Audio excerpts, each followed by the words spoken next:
Hi Professor, so in this one I'm going to talk about week 10 OGL videos, what I have learned from them. So in first video they talk about like restorative justice. So in this victim centered approach to justify that focuses on repairing the harm caused by crime rather than just punishing the offender.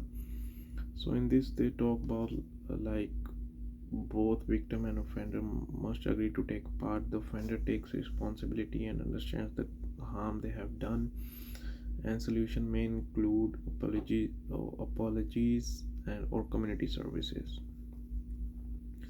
which helps victim had heal emotionally and also strengthen community ties by promoting conflict resolution. The second video was about transformative justice. So this is like a broader approach than restorative justice. It not only seeks to heal victims and offenders but also challenges the social conditions that contribute to crime. So the perfect example which they talked about was like when the police a community with like high police violence starts a program where residents and local leaders create an alternative justice system to resolve their own disputes without like law enforcement. For example, in India, small villages, they have these a small, they elect they elect like one leader of that village, and whatever crime happens in that village, the one leader and everyone else gather up and they decide what punishment should be given to the offender, and they all decide like uh, what kind of punishment, and if they don't find any solution, then they let like these government police everything, they let in they let like these people get involved. Otherwise, if the solution is like taken and the decision has been made, then they don't uh, even go to the police or like tell the officials. So this was like one example. And in the third video, the harm reduction model, in this like is a public health approach to addiction like and risky behavior. Instead on focusing of punishment, it aims to reduce harms and improve safety. So in this one there was like these different kind of programs.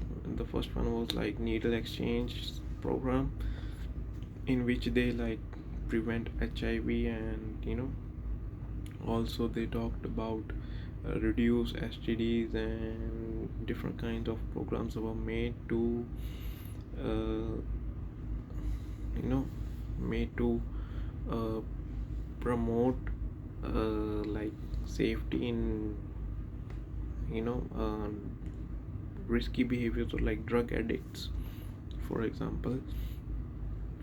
So the one example for this is like Portugal decriminalized drugs in 2001 and focused on harm reduction, leading to lower overdose death and less HIV spread, which like Canada government is also trying to follow, but like they are failing, to be honest. And the fourth video I learned that the fourth video was about like how childhood trauma leads to addiction. So in this video, childhood trauma is one of the biggest risk factors for addiction. People who will experience like severe trauma often turns to use of like drugs or alcohol to cope up, to reduce their pain. Most of the children, they are in trauma if they see like their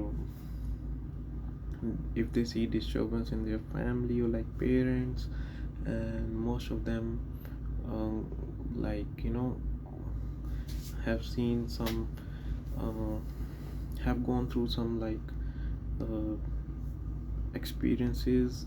Sexual experiences also can lead to these kind of drug abuse. And so the key reason was, which they explained, was the first one was like brain chemistry, which is like leading to anxiety, depression, and cravings. The self one the third one The second one was self medication. The third one was adverse childhood experiences, and the fourth one was lack of healthy coping skills. So the first example I would say is like, so in Canada, one I want to explain like this one incident. So my cousin sister is a doctor. She's not doctor, she works in a pharmacy. And so one of the parents came one day to grab the medicine, and she asked like, your child is like 3-4 years old, what is happening, like why are you like taking this medicine? The medicine which they were asking, like which the doctor prescribed, was like for ADHD, which is like very common in India. So the parents told that like our child is like active, uh, and he cannot focus and this and that. So my cousin sister told like, this is very common in India. If your child is 3-4 years old, he is active, that means like he, according to science, he is more interested in finding about the things which he sees. That's why he is more active.